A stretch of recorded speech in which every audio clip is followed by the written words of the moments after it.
Akkam jirtu kabajamtootaaf jaalatamtoota keenya.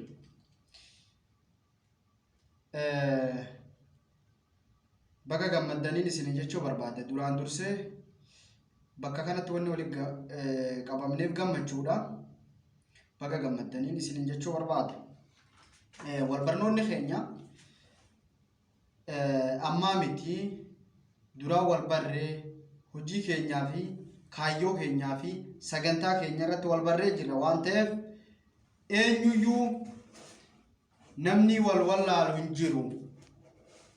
Saniif irra deebi'ee isin yaadachiisuudhaaf ani Jaalmarroon jedhama. Yookiin maqaa abbaa hoonaa baaseen warri na beektan Kumsaa Dirribaatiin jedhama. Uummanni har'a geessan baga gammaddaniin isin jechuu barbaade. Warri sabaa sablammiin Itoophiyaa dullattii Itoophiyaa hattuun jaarte jala turtan baga har'a geessan baga gammaddaniin isin jechuu barbaade. Kuni injifannoo gooticha waraana bilisummaa Oromooti. Waraanni bilisummaa Oromoo wanni qabsaa'uuf dhala mirga namaati. Dimokiraasii haqaati. Eenyuyyuu taana abaluu miinaa fi miti. Kan inni qabsaa'uuf biyya ofirratti bilisummaan jiraatee sabaa sablammiin biyya isaa keessa jirtu bilisummaa nagaan jaalalaan jiraachuudha. Nuti eenyuufuu fakkeenya addunyaafuu fakkeenya taana waan ta'eef qabsaa'aa turre. Saniif mootummaan Hayile Sillaasee Dargii warroottan kana fixaa turree kuffisaa turree TPLF dhuftee isiis fidnee cabsinee jechuudha. Abiy Ahmad dhufee jira. Abiy Ahmadis injifannee har'a geenye baga gammaddaniin isiniin jechuu barbaada. Irra deebi'ee baga gammaddan. Saniin nuti wanni qabsooynuuf akkuma reefu isinii kaase eenyuyyuu taanaan eenyuu gadii miti. Wanni qabsoo kana nu filachiise. Saniif mootummaan akkuma waadaa isinii seene mirgi eenyuyyuu taanaan akka eegamuuf irratti hojjenna waan ta'eef akka armaan gadii kanattiin isiniif dhihaataa jechuudha. Saniifuu taankii fi jeettii isaanii cabsinee har'a geenye baga jiraattan isiniin jechuu barbaada. Egaa dhiifama kan isiniif dhiyaatu tokkoffaarratti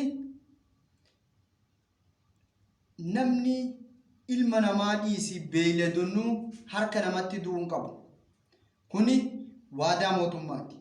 Lammaffaa Mahammadii fi Hassan wal miidhuu sababii maqaatii fi sababii ilaalcha sammuutiin wal miidhuu hin qabu. Kuni Mahammaduma isaatiin jiraata. Ahmaduma isaatiin jiraata. Yoo ilaalchi sammuu wal dhabe deemee bakka furmaata waaraa fidee waliin hojjechuu qaba. Waliin hojjechuu qabaachuu baannaan adda bahuudha malee wal ajjeesuun hin jirtu. Sadaffaa Amaarri biyya Oromiyaa keessa jiraattan nagaadhaan jiraattu. Oromiyaan ilmaan Oromoo kan naannoo Amaaraa keessa jiraattan asii achi ganaa nagaan jiraattu. Uummanni Somaalee biyya Oromiyaa keessa jiraattan nagaadhaan jiraattu. Uummanni Oromoo biyya Somaaliyaa keessa jirtan nagayaan jiraattu. Kuni waadaa isinii gallee jirra. Egaa afraffaa warri ilaalcha keenya dura dhaabbattan warri eenyuu miineeti aangorra turra jettan buutanii jirtu. Ganaa uummata irratti deebi'uuf uummanni firratti isin hin dhiisu nus isin hin dhiifnu isin daarkeessinaa jechuudha. Shanaffaa mootummaan amantii seenuu hin qabu. Amantii waaqeffataa amantii islaamaa waan taataniif namiyyuu wal gurra deemtanii hojjechuu qabdan. Waaqeffataanis akkuma beekutti islaamninis akkuma beekutti hojjettan jechuudha. Kuni mootummaan amantiin seenu ani islaama akkuma na beeytanan amantiin koo amantii islaamaati. Eenyuyyuu miidhu kan mirga tokko ol qabee tokko qaqqabuun hin jiru na biratti jechuudha.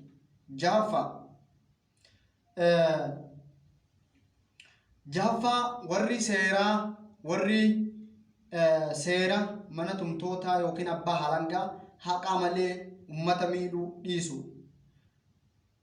Eenyuyyuu asii achi ganaa murteen du'aa ittiin kennamtu kan badiin isaa guddoo taate kan nama ajjeese du'uu qaba. Kani nama miidhu miidhamuu qaba waan ta'eef nama ajjeesuu akka seera keenyatti ittiin bulmaata seera keenyaatiin hojjannee isin garsiifna. Kanaaf kuni kana. Egaa saniifuu torbaffaa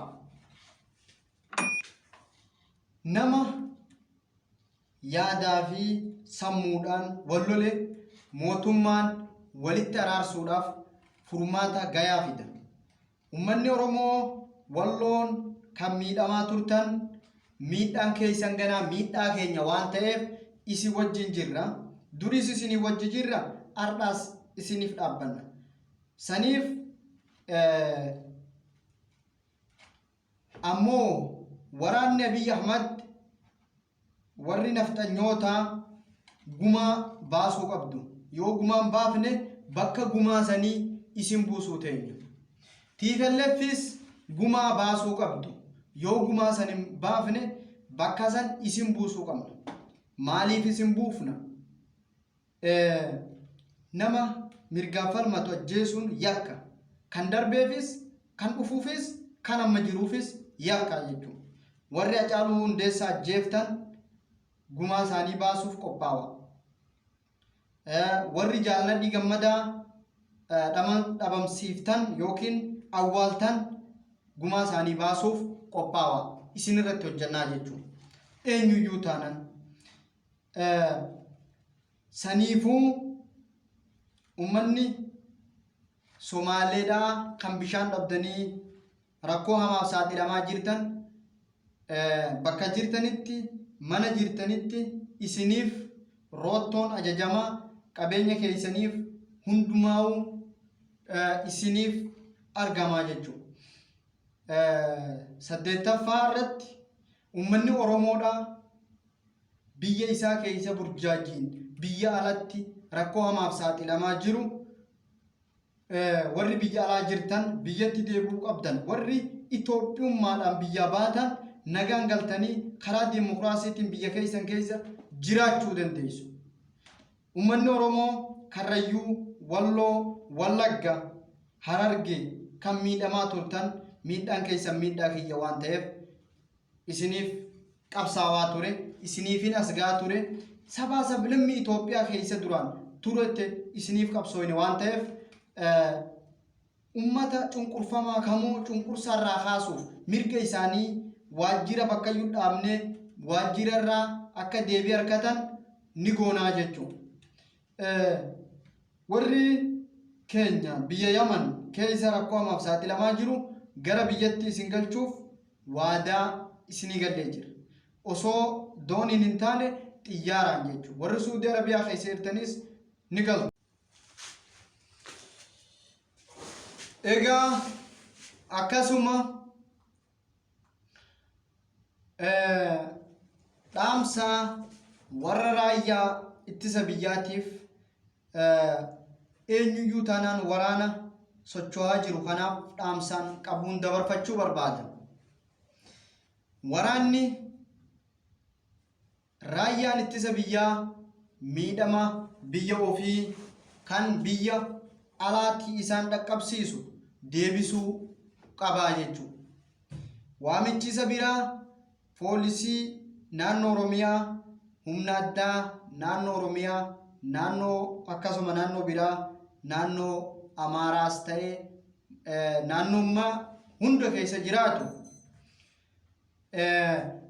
saba keessan miidhuu dhiisa. Nuti saba keessan miidhaa hin jenne jechuudha. Nuti kan jenne isa seera dhiyaatuuf seera dhiyeessa karaa nagayaatiin, karaa tolaatiin, karaa habajaatiin ulee tokko malee. Innis nama, atis nama. Waan taateef meeshaa akka ati harkaa qabduu kana yoo mootummaan itti kenne hidhachuu danda'a. Saniif inni karaa nagayaatiin tasgabbiidhaan kan seera dhiyaatu seera dhiyeessa. Seera dhiyeessuu akkasiin dandeessanii jechuudha. Ammaas maatii maatitti tahee jawwaala yookiin bilbila jechuun amma humni nuti injifanne kun kan Abiy Ahmadiin hoogganamu waan abdiin kutatiniif ammallee tattaaffitti waan jiruuf Itoo Telekoom bakka iyyuu dhaabbatuu qaba. Liitoorkiin bakka iyyuu hojjechuu qaba. Bakka hundumattuu lagaaf gaaratti tabbaaf raasatti hojjechuu qaba. Maaliif jawwaalli akka biyya amma nu bulchaa jiru kanatti nama sadi akka maatii tokkotti qabaachuu qabaa jechuudha. Mootummaarraa argattu gargaarsa horii keessaniin hin bittu waan ta'eef nama isin miidhe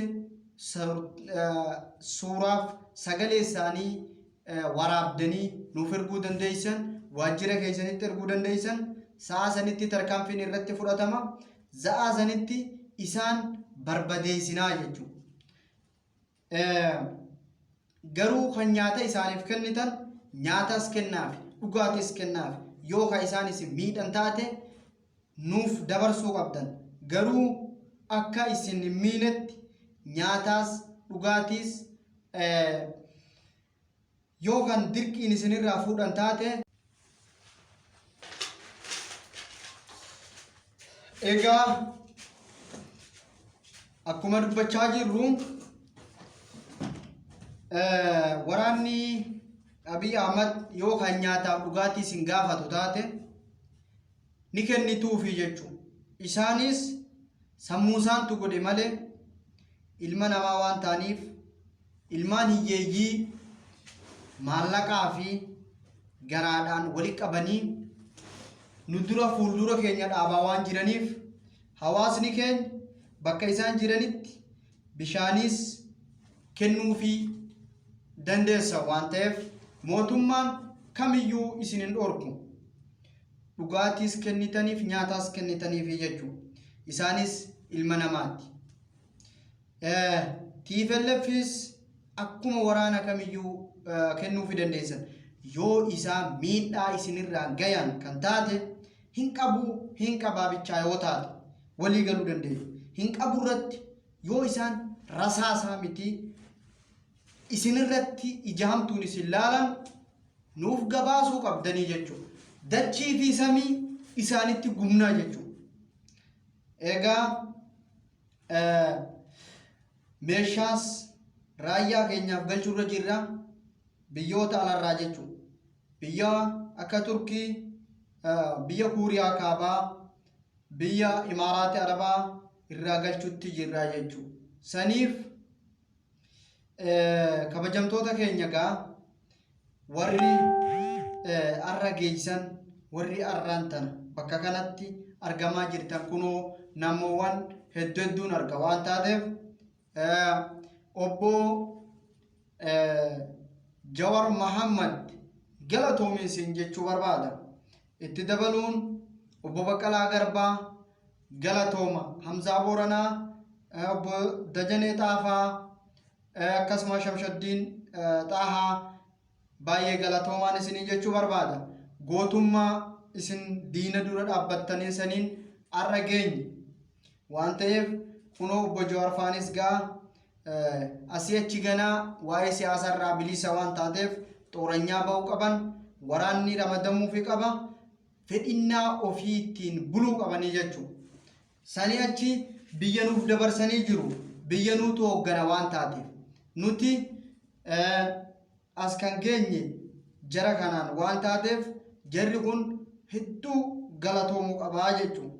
Saniif gaa kabajamtootaa fi jaalatamtoota ilmaan Oromoo sabaa sablammiin biyya federeeshinii baga gammaddaniin isiniin jechuu barbaada. Galatooma.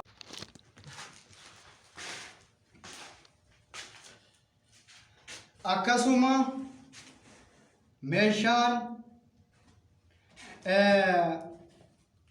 alarraa galchaa jirru kan sabaa sablammii ittiin miinuu miti. Kan cunqursa daangaatiin eenyu, kan eenyummaa cunqursaatiin diina keenya duraan dhaabbachuu dandeenyu jechuudha. Suudaanis haleeluu dandeenya. Biyyoota kamuu kan biyya keenya ilaalu rukutuu qabnaa. Kuni raayyaa ittisa biyyaatiif dhufaa jira jechuudha. Saniif diimokiraasii addunyaan quban qabne galmeessuu qabna. Ilma namaa taanaan kabajamee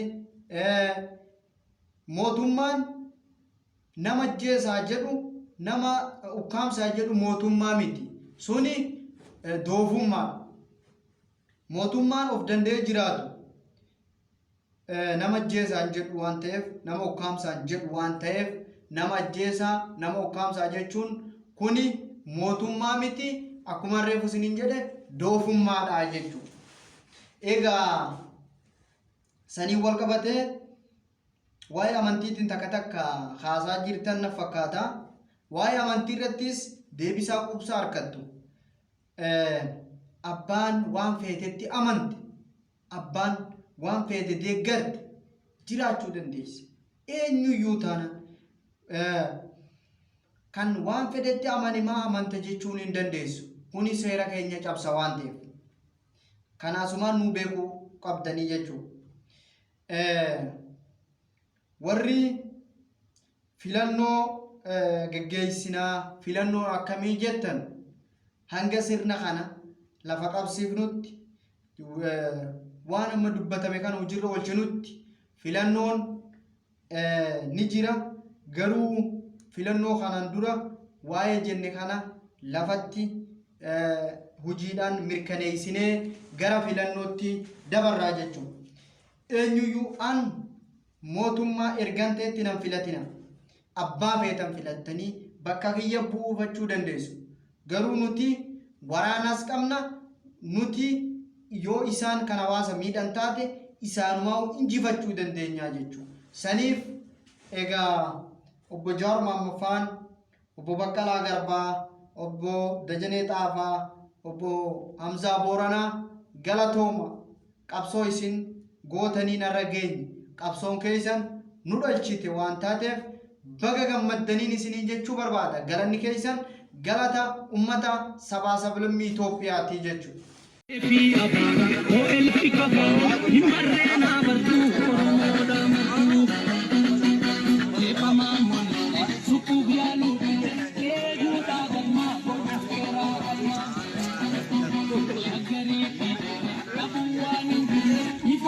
Ada lagi.